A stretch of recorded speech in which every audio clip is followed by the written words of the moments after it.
చేతన్ డల్గా కూర్చొని ఉన్నాడు. ఏరా ఎప్పుడు ఏదో ఒకటి ఆలోచిస్తుంటావు, ఇప్పుడు మళ్ళీ దేని గురించి ఆలోచిస్తున్నావు? పరిస్థితులు చూస్తున్నావు కదరా, ఇస్రాయేలు హమాస్ యుద్ధం జరుగుతూ ఉంది. ఈ యుద్ధం గురించి మా అమ్మ నాకు ముందే చెప్పారు. అంత్య దినాల్లో ఇలాగ జరుగుతూ ఉంటాయని. అరే మళ్ళీ మొదలు పెట్టావా? ఇలాంటివి మస్తుగా విన్నాము, చూసాము. మనం పుట్టకముందు నుండే జరుగుతున్నాయి కదరా. హిస్టరీలో చదవలేదారా? World War I, World War II ఇలాంటివి జరుగుతూనే ఉన్నాయి కదరా. రే, అవన్నీ వేరు, ఇది వేరు. బైబిల్లో ఇస్రాయేల్ మీద యుద్ధాలకు ఒక ప్రాముఖ్యత ఉంది. అరే ఆపురా ఇంకా.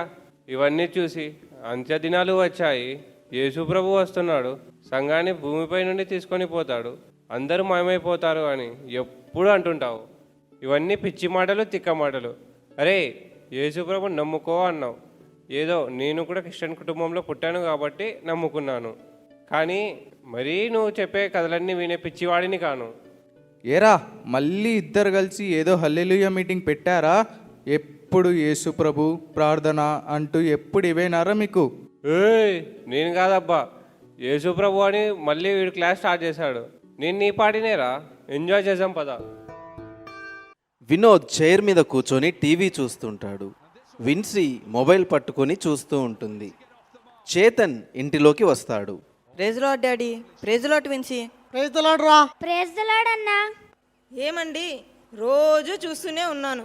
ఆఫీస్ నుండి వచ్చాక జబర్దస్తులు, సినిమాలు, క్రికెట్ అంటూ రోజు 1 గంట 2 గంటల వరకు టీవీ చూస్తూనే ఉంటారు. పిల్లలను అస్సలు పట్టించుకోకుండా, ప్రార్థన కూడా చేసుకోకుండా ఉంటే మన ఇంట్లో మంచి ఎలా జరుగుతుందండి? ఇప్పటికే చాలా అప్పులు ఇష్టం వచ్చినట్టు చేశారు. అబ్బా మొదలు పెట్టావా మళ్ళీ? కాసేపు కూడా ప్రశాంతంగా ఉండనివ్వవా? వేరే ఇళ్ళలో చూడు, భర్తలు తాగి తిరిగి ఇంటికి వస్తే కళ్ళకు అద్దుకొని చూసుకుంటున్నారు. నేను ఆఫీస్ నుండి డైరెక్ట్గా ఇంటికే వచ్చి ఇంట్లోనే ఉంటే నీకు మాత్రం అస్సలు నచ్చదు. చూడండి, ఏదైనా పరిస్థితి బాగాలేకపోయినా, లేక ఏదైనా రోగం వస్తేనే మీరు ప్రేయర్ చేసుకుంటుంటారు. బాగుంటే ఇక దేవుణ్ణి మర్చిపోయి ఇలా మీ లోకంలో మీరుంటారు. ఆ పిల్లను చూడండి, సాయంత్రం నుండి మొబైల్ పట్టుకొనే ఉంది. అమ్మా మీరు చూసుకోండి, నా మీదికి రాకండి. సూపర్ బిడ్డ నువ్వు. ఏంటండి ఇది? ఇంట్లో ఫ్యామిలీ ప్రేయర్ కూడా లేకుండా. అమ్మా, ఊరికే గొడవ ఎందుకు? మనం ప్రేయర్ చేసుకుందాంరా, వాళ్ళని వదిలేసి. ఇద్దరూ ప్రార్థనకు అని ఇంకొక రూమ్కి వెళ్తారు.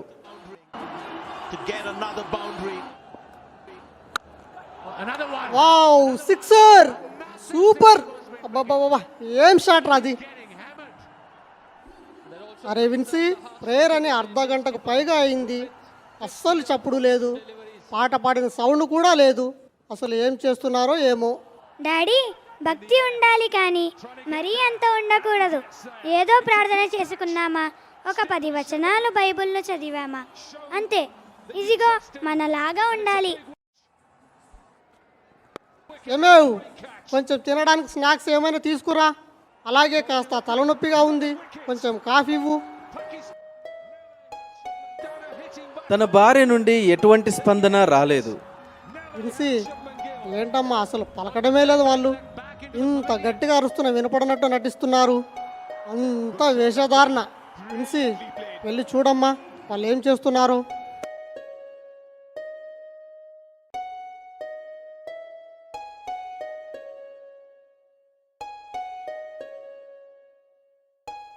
డాడీ, అమ్మ అన్నయ్య ఇద్దరు కనిపించట్లేదు. వాళ్ళు వేసుకున్న బట్టలు మాత్రం ఆ రూమ్లో పడి ఉన్నాయి. సరిగ్గా వెతకమ్మా. ఆ మొబైల్ని పక్కకు పెట్టి వెతుకు, అందరు కనిపిస్తారు. ఆ పక్కింటి ఆంటీ దగ్గరికి వెళ్ళారేమో ఒకసారి చూడు.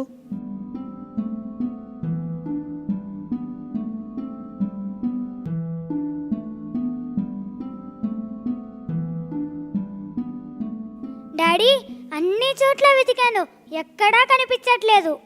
సరే వస్తారులే, ఎక్కడికి పోతారు? ఉండ్రా, 7:30 అయింది, బీబీసీ న్యూస్ చూద్దాము.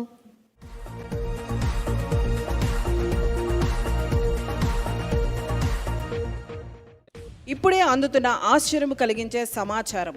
యావత్ ప్రపంచంలో ఒక్కసారిగా మనుషులు మాయమవుతున్నట్టుగా తెలుస్తుంది.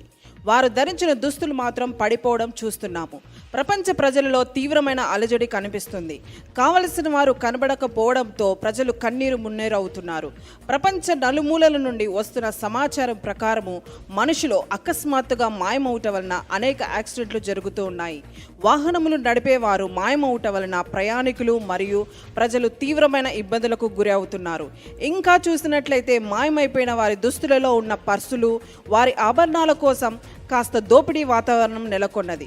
కొన్ని విమానాలు కూడా పడిపోయిన సమాచారం ఉంది. మరింత సమాచారం కోసం న్యూయార్క్ నుండి మా ప్రతినిధి స్టాన్లీ లైవ్లో ఉన్నారు. చెప్పండి స్టాన్లీ గారు, అక్కడ పరిస్థితులు ఎలా ఉన్నాయి? జోష్న, ఇక్కడ పరిస్థితులు చాలా దారుణంగా ఉన్నాయి. ఆసుపత్రులన్నీ క్షతగాత్రులతో, బెడ్లు లేక కిటకిటలాడుతున్నాయి. ఎక్కడ చూసినా రహదారులు రక్తమోడుతున్నాయి. షాపింగ్ మాల్స్ మరియు నివాస గృహముల వైపు వాహనములు దూసుకురావడంతో ఒక మరణకాండ వాతావరణం కనబడుతుంది. జోష్న, స్టాన్లీ, అక్కడి ప్రజలు ఏమనుకుంటున్నారు? జోష్న, మనకు అందుతున్న విశ్వసనీయ సమాచారం ప్రకారం వీరంతా యేసుక్రీస్తును ఆరాధించేవారనిగా తెలుస్తుంది. దీనినే ర్యాప్చర్ అంటారని కొందరి అభిప్రాయము. అయితే దీనికి భిన్నముగా మరికొందరి వాదన ఏమిటంటే, ఎందరో యేసుక్రీస్తును ఆరాధించేవారు మరియు పాస్టర్లలో కూడా అనేకులు ఇంకా కనిపిస్తూ ఉన్నారు. జోష్న, స్టాన్లీ, మరి దీని గురించి సాంకేతిక నిపుణులు ఏమంటున్నారు? జోష్న, ఇది ఖచ్చితంగా ఇతర గ్రహాంతర వాసుల పనిగా నిపుణులు మరియు శాస్త్రవేత్తలు అనుమానిస్తున్నారు. అయితే కొద్దిసేపటి క్రితము అమెరికా అధ్యక్షులు తన సందేశంలో భాగంగా ప్రపంచ దేశాల ప్రజలను ఉద్దేశించి మాట్లాడుతూ ఎవరూ భయపడవలసింది లేదని, సమగ్ర విచారణ జరిపి మాయమైపోయిన వారిని తిరిగి తెప్పించే బాధ్యత తనదని, అయితే ప్రపంచ దేశాల ప్రజలందరూ కలిసికట్టుగా ఐకమత్యంగా ఉండాలని కోరారు. జోష్న,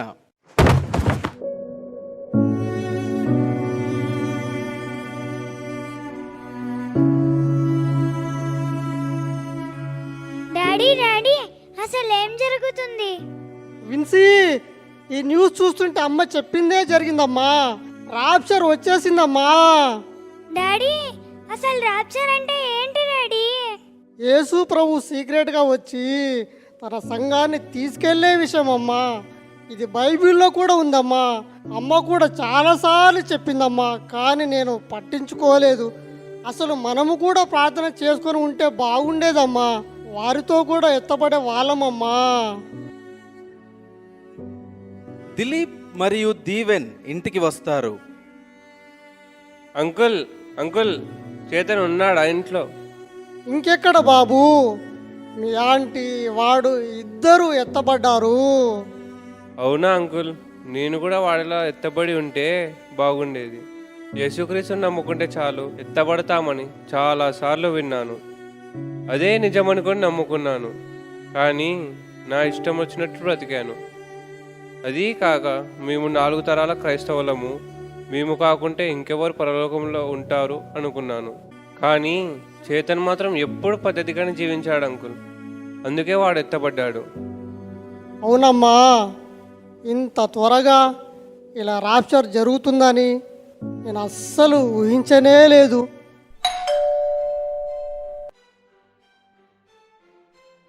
ఏయ్, ఎవడ్రా ఇంట్లో?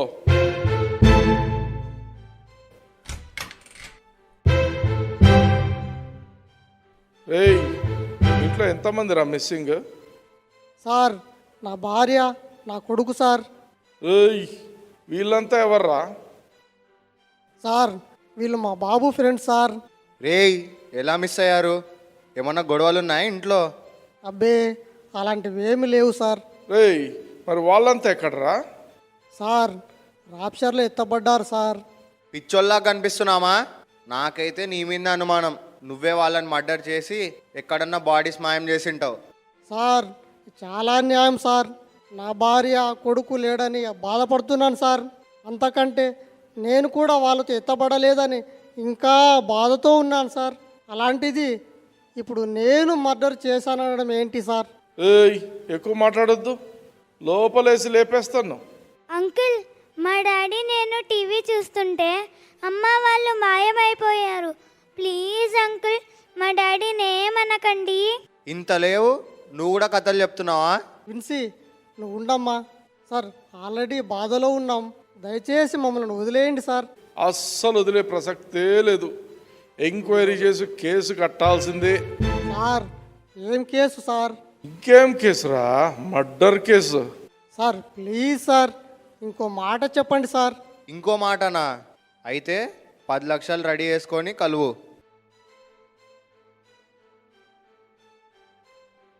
ముందే నా బాధలో నేను ఉంటే ఈ పోలీస్ వాళ్ళ గొడవ ఏంటి? వాళ్ళను ఏసీబీకి వాళ్ళకి కాల్ చేసి పట్టిస్తాను.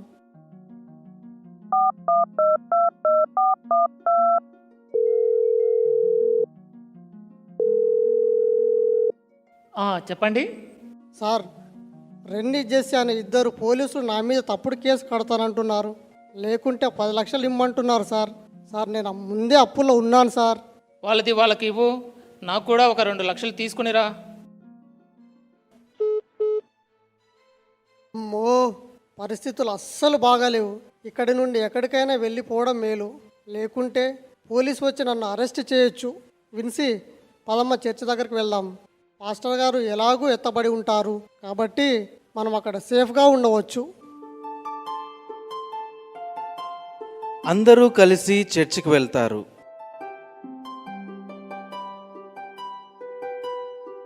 అక్కడ పాస్టర్ దిగులుగా కూర్చొని ఉంటాడు.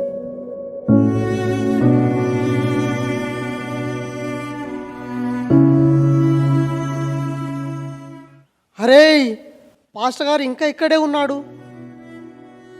ప్రైజ్ లార్డ్ పాస్టర్ గారు. Praise Lord uncle. పాస్టర్ గారు. పాస్టర్ గారు మీరు ఎత్తబడ్డారని అనుకున్నాము, మీరు ఇంకా ఇక్కడే ఉన్నారా? అవునయ్యా, నేను ఊహించనే లేదు ఇలా జరుగుతుందని. నేను నా జీవితమంతా బోధించాను, కానీ అప్పుడప్పుడు నేను ఆ ప్రకారంగా జీవించలేకపోయాను. నేను ర్యాప్చర్ కోసం సరిగ్గా సిద్ధపడలేదు. మాస్టర్ గారు పరిస్థితి చాలా ఘోరంగా ఉందండి. పోలీసులు డబ్బు కోసం వేధిస్తున్నారు. ఏసీబీ వాళ్ళకి కంప్లైంట్ చేస్తే వాళ్ళు కూడా లంచం అడుగుతున్నారు. ఏమి చేయాలో తెలియక పారిపోయి ఇక్కడికి వచ్చాం సార్. బాబు, రానున్న రోజుల్లో ఇంకా భయంకరమైన పరిస్థితులు వస్తాయి. అంత్యక్రీస్తు పరిపాలన ఇప్పుడే మొదలైంది. ప్రపంచ దేశాల నాయకులందరూ ఒక్క వ్యక్తిని ప్రపంచానికి రాజుగా ఎన్నుకుంటారు. అతడే అంత్యక్రీస్తు. ఇంగ్లీషులో వాడికి ఇవ్వబడిన పేరు సన్ ఆఫ్ లాలెస్నెస్. వీడి పాలనలో ఎటువంటి నియమ నిబంధనలు, రాజ్యాంగ హక్కులు ఉండవు. అంత్యక్రీస్తు పరిపాలన ఇప్పుడే మొదలవుతుంది. పాస్టర్ గారు, ఇప్పుడైనా ఎత్తబడడానికి అవకాశం ఉందా సార్? 99% లేదమ్మా, ఉండదు. యేసుక్రీస్తును నమ్ముకొని సిద్ధపడిన వాళ్ళలో మనము వెళ్ళి ఉంటే బాగుండేది. ఇప్పుడు ఒకే ఒక్క మార్గం ఉంది. 7 సంవత్సర కాలాన్ని ఎదుర్కొని ఓడ్చుకొని మృగపు సంఖ్య వేయించుకొనక యేసుక్రీస్తు కోసం హతసాక్షులు కావడమే. అది ఒక్కటే మార్గము, అది కూడా తేలికైనది కాదు. మృగపు సంఖ్య అంటే ఏమిటి పాస్టర్ గారు? ఇది సాతాన్ యొక్క గుర్తు. ఇప్పుడు మనం చూసినట్టయితే కొద్ది రోజుల్లో 1 వరల్డ్ ఆర్డర్ అని వస్తుంది. దీని ప్రకారము ప్రపంచ జనాభా అంతా కూడా ఒక్క ప్రభుత్వం కింద పరిపాలించబడతారు. ఆ ప్రభుత్వము సాతాను దూత అయిన అంత్యక్రీస్తుదే. అయినా ఒక్కసారి వార్తలు చూద్దాం.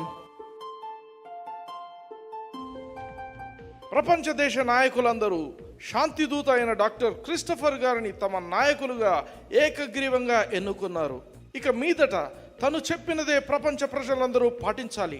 ఇక మీదట ప్రపంచమంతటా ఒకే డబ్బు చలామణి అవుతుంది. ఇప్పుడే అందుతున్న తాజా సమాచారం ప్రకారం ప్రతి వ్యక్తి కూడా 1 వరల్డ్ ఆర్డర్ మైక్రోచిప్ను తమ నొసటి మీద కానీ కుడి చేతి మణికట్టు మీద కానీ తప్పనిసరిగా వేయించుకొనవలెను. అది లేని ఎడల వారు ఏమీ కొనటానికి అమ్మటానికి వీలు ఉండదు. వారిని దేశద్రోహులుగా, ఇతర గ్రహాంతర వాసులకు వేగులనుగా గుర్తించి షూట్ అట్ సైట్ ఆర్డర్స్ జారీ చేయడమైనది. ఇది ఒక్క మాటగా చెప్పాలంటే ప్రపంచ దేశపు ఆధార్ కార్డ్ అనవచ్చు. దీని ఉపయోగాలు ఏంటంటే మనిషి యొక్క ఆరోగ్య పరిస్థితిని ఎప్పటికప్పుడు అంచనా వేస్తుంది. ఇక మీదట ఎటువంటి క్రెడిట్ కార్డ్స్, డెబిట్ కార్డ్స్ వాడవలసిన అవసరం లేదు. ఎందుకంటే బ్యాంక్ డీటెయిల్స్ అన్నీ ఈ మైక్రోచిప్కు అనుసంధానం చేయబడతాయి. అంతేకాకుండా వాహనదారులకు తాళం లేకుండా వాహనంలోనికి సులభంగా వెళ్ళవచ్చు. ఈ ఒక్క మైక్రోచిప్ అన్నింటికీ ఆధారం కాబోతుంది. ఈ ఆర్డర్స్ ఇప్పటి నుండే అమలులోకి వస్తాయి. అయ్యా, మీరు చూశారు కదా, ఇదే మృగపు సంఖ్య అంటే ఇది ఆల్రెడీ వచ్చేసింది. బైబిల్లో 666. వీళ్ళు చెప్పే ఉపయోగాల కంటే నష్టమే ఎక్కువ. ఎందుకంటే ఒక్కసారి ఆ మైక్రోచిప్ పెట్టుకుంటే ఖచ్చితంగా నరకానికి వెళ్ళినట్లే. ఎందుకంటే ప్రతి వ్యక్తిని కూడా మైక్రోచిప్ ద్వారా అంత్యక్రీస్తు తన స్వాధీనంలో ఉంచుకొని ఆడిస్తుంటాడు. మీరు భూమి మీద ఏ సమయంలో ఎక్కడ ఉన్నా వాళ్ళకు తెలిసిపోతుంటుంది. Your balance is reset to 0. అరే, ఏమైపోయింది? నా సేవింగ్స్ అంతా జీరో అని చూపిస్తుంది. బాబు, ఇది కూడా ఈ అంత్యక్రీస్తు పరిపాలనలో ఒక భాగమే. ఇప్పుడు ఇతను ప్రపంచ ఆర్థిక పరిస్థితిని చక్కపెట్టబోతున్నట్లు అందరికీ అకౌంట్స్ ఫ్రీజ్ చేస్తున్నాడు. మీ ఇల్లు, పొలాలు, ఆస్తులు అన్నీ అంత్యక్రీస్తు ఆధీనంలోకి వెళ్ళిపోతాయి. డాడీ, ఆకలేస్తుంది డాడీ.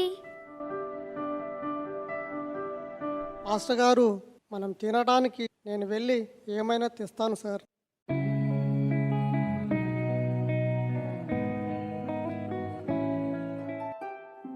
బాబు, 4 దోశలు పార్సల్ పెట్టు. 2 దోశలు ఇక్కడే తింటాము. ఫస్ట్ ముద్ర ఉందా లేదా? బాబు, ఇంకా వేయించుకోలేదు. కొంచెం డబ్బులు ఎక్కువ ఇస్తాను. నా ఆర్డర్ త్వరగా ప్యాక్ చేసి ఇవ్వు. వెళ్ళాలి. ముద్ర ఉంటేనే ఇస్తా, లేకపోతే లేదు.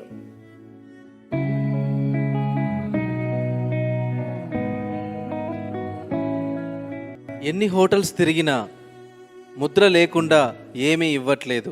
ఏంటమ్మా, ఎక్కడికి వెళ్ళినా ముద్ర లేకుండా ఏమీ ఇవ్వట్లేదు. 2 డబ్బు ఇస్తామన్నా అస్సలు ఒప్పుకోవట్లేదు. ఏయ్, ఆగు ఆగు, ఎక్కడికి పోతున్నావు? ఇంతకు 10 లక్షలు రెడీ చేస్తున్నావా లేదా? సార్, పాపకి ఆకలేస్తుంది సార్. టిఫిన్ కోసం వెళ్తున్నాం సార్. అసలు నా అకౌంట్ మొత్తము లేపేశారు సార్. మరి దాచుంచిన డబ్బు ఎక్కడా? సార్, ఆల్రెడీ అప్పులలో ఉన్నాను సార్. నన్ను వదిలేయండి సార్. సరే కానీ ముందు మీ ముద్రలు చూపించండి. మైక్రోచిప్స్ వేయించుకోలేదా ఇంకా? సార్, లేదు సార్, ఇంకా వేయించుకోలేదు. రేయ్, నీ కొడుకు ఫ్రెండ్స్ ఎక్కడా? సార్, సేఫ్గా ఉంటుందని చర్చిలో ఉన్నాం సార్. వదరా, చర్చ్ కాడికి పోదాం. అందరూ చర్చ్కి వెళ్తారు. అక్కడ వన్ వరల్డ్ ఆర్డర్ మైక్రోచిప్ కోసం చెక్ చేస్తారు.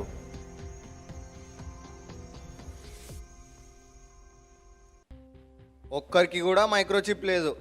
అసలు వీళ్ళకి భయమే లేదు. జనాలు మాయమైపోతుంటే కొంచెం కూడా బాధ్యతే లేదు. సార్, అది వేసుకుంటే చాలా డేంజర్ సార్. ఇంకా నరకాలకి వెళ్ళాల్సి ఉంటుంది. ఎవరు ముద్ర వేయించుకోకండి. అబ్బా, రే పాస్టర్గా అందరిని చెడగొట్టేది నువ్వేరా? ముద్ర ఎంచుకుంటావా లేదా నా చేతిలో చావాల్సిందే మీరు ఈరోజు. మీకు ముద్ర లేకుంటే ఫుడ్ లేదు, గుడ్డు లేదు. ముందే ఆ పిల్ల ఆకలితో చచ్చిపోతుంది. మర్యాద మైక్రోచిప్ వేయించుకోండి. సార్, మీరు ఏమి చేసినా నేను వేయించుకోను. అయితే చచ్చిపోరే ఇంకా. సార్, ఏం చేస్తున్నారు సార్ మీరు? అస్సలు కోర్టుకు హాజరుపరచకుండా చంపడం ఏంటి? హ, ఇంకా ఏ కాలంలో ఉన్నారా మీరు? ఇప్పుడంతా మా ఇష్టం వచ్చినట్టు చేయొచ్చు. షూట్ అట్ సైట్ రా. మర్యాదగా మైక్రోచిప్ పెట్టుకుంటారా లేదా వాళ్ళ చస్తారా? డాడీ, నాకు భయం వేస్తుంది. అమ్మా, కొంచెం ఓపిక పట్టు. ముద్ర వేయించుకోకు. డాడీ, నాకు ఆకలి వేస్తుంది, భయం వేస్తుంది. నేను ముద్ర వేయించుకుంటాను. అమ్మా, వద్దమ్మా. అమ్మా, డాడీ, డాడీ. ఏంటి సార్ ఈ అన్యాయము? అరే దీవెన్, నువ్వు నేను అస్సలు ముద్ర వేయించుకోకూడదు. మాస్టర్ గారు, నాకెందుకండి ఈ టార్చర్? ఈ టార్చర్ నాకు వద్దు. నేను విన్సీ మైక్రోచిప్ వేయించుకుంటాము. వద్దురా దీవెన్, ప్లీజ్ రా. ఫస్ట్ ఈ పాస్టర్ గారు వేసేస్తే ఒక పని అయిపోతుంది. కాల్చేయడం విన్ని. అమ్మా! అందరూ ముద్ర వద్దు అని అంటారు. దీవెన్, విన్సీ మాత్రము భయం అని చెప్పి ముద్ర వేయించుకుంటారు. ఇది ఎప్పుడో జరిగేదే కాదు, ఇప్పుడు కూడా జరగవచ్చు. ఇదిగో నేను త్వరగా వచ్చుచున్నాను.